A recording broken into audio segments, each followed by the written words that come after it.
Kita simpulkan hasil debat kemarin terutama bagi mereka yang tidak mengikutinya. Pertama, bagi sahabat yang tidak mengikuti jalannya debat, ucapkan Alhamdulillah karena memang isinya bukan debat tetapi brainstorming. Para capres terutama 01 dan 03 mendadak menjadi santun, tidak menjepit menyerang dari dua jurusan lagi ke Pak Prabowo. Ada apa? Apakah karena takut 02 itu bakal menang satu putaran? Jadi siapa tahu nanti koalisi di parlemen dan juga dapat jatah menjabat, atau main aman karena membuli ternyata malah tidak mendapatkan simpati dari swing voter, yaitu mereka yang belum memilih. Mengambil langkah aman, main wibawa, main terlihat pintar, coba membangun simpati, mungkin langkah yang tepat. Apapun itu, kita dapat pastikan debat kemarin bukan debat akademis, bukan juga debat level presidensial. Bisa karena acaranya dibawakan seperti cerdas cermat acara kuis zaman dulu tentang pengetahuan umum, tapi kita jelaskan semua informasinya kepada sahabat. Ketika ditanya pemberdayaan dan perlindungan perempuan,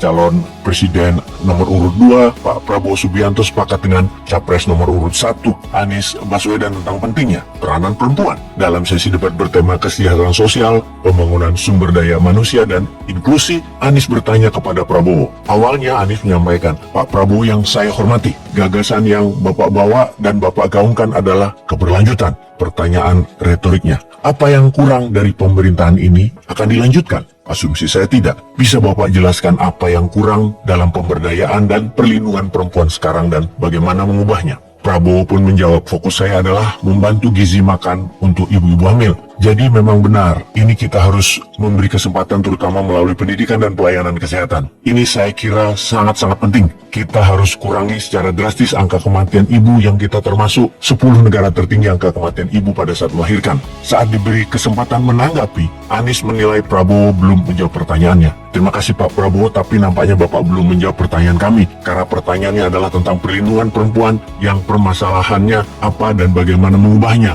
Mohon nanti sesudah ini bisa dielaborasi soal perlindungannya. Anies membalas dengan sopan. Anies lanjut menjelaskan, pihaknya melihat ada 3 hal ketika membicarakan hal ini. Pertama, perlindungan. Kedua, kesetaraan yang sekarang bekerja dibangun daycare, sehingga bagi ibu yang punya anak bisa ada tempatnya. Ketiga, kesejahteraan. Perempuan harus punya upah yang setara dengan kaum laki-laki. Dan sebelum menjawab, Pak Prabowo menilai, tadi Pak Anies kurang tegas membicarakan masalah kekerasan terhadap perempuan dan perlindungan anak. Kalimat itu pun tidak dijadikan debat, padahal Pak Prabowo keras mengatakannya. Yang dilanjutkan, kita harus tegakkan hukum. Dalam perlindungan masalah-masalah itu, kita tegakkan hukum. Dan itu harus kita tegakkan dengan sekeras-kerasnya. Ya sudah, gitu aja diskusinya. Kemudian kita ke Pak Ganjar. Dalam sesi tanya-jawab, calon presiden nomor urut 3, Ganjar Pranowo, mengatakan tidak setuju dengan program kerja makan gratis untuk anak-anak dari Pak Prabowo. Pernyataan itu disampaikan oleh Ganjar setelah Pak Prabowo meminta pendapat tentang program kerja pemberian makanan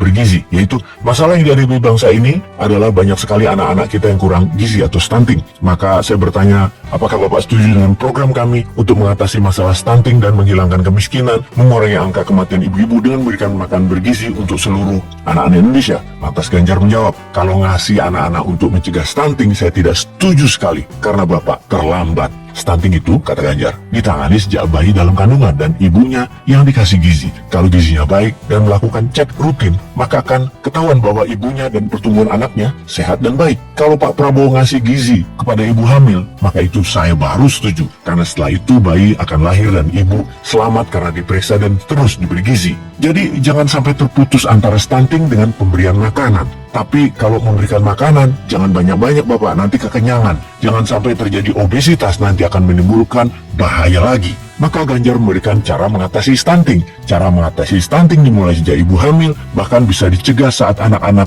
menikah. Dengan cara diperiksa calon pengantin perempuan dan laki-lakinya. Kalau sudah sehat, baru siap dinikahkan, kata Ganjar. Terakhir Ganjar mengatakan, jadi Bapak kalau ada ibu-ibu hamil, kemudian periksa rutin dan dikasih gizi, insya Allah itu akan melahirkan bayi-bayi yang sehat, kuat, dan cerdas. Yang kemudian dijawab Pak Prabowo, setuju juga dengan usulan Pak Ganjar. Sudah, gitu aja brainstorming. Memang ketiganya tadi malam hanya main wacana yang aman, tanpa serangan ke satu dan lainnya. Ya begitulah adanya, negara dengan 280 juta penduduk, dengan kekayaan alam yang luar biasa, dengan letak geografis yang tidak ada duanya di dunia, negara yang terkuat maritimnya, negara kepulauan terbesar di dunia, hanya mendiskusikan internal, tidak ada gebrakan global. Sahabat, selamat memilih capres sesuai selera. Kalau tetap nggak selera, masa kita nunggu 2029 sih?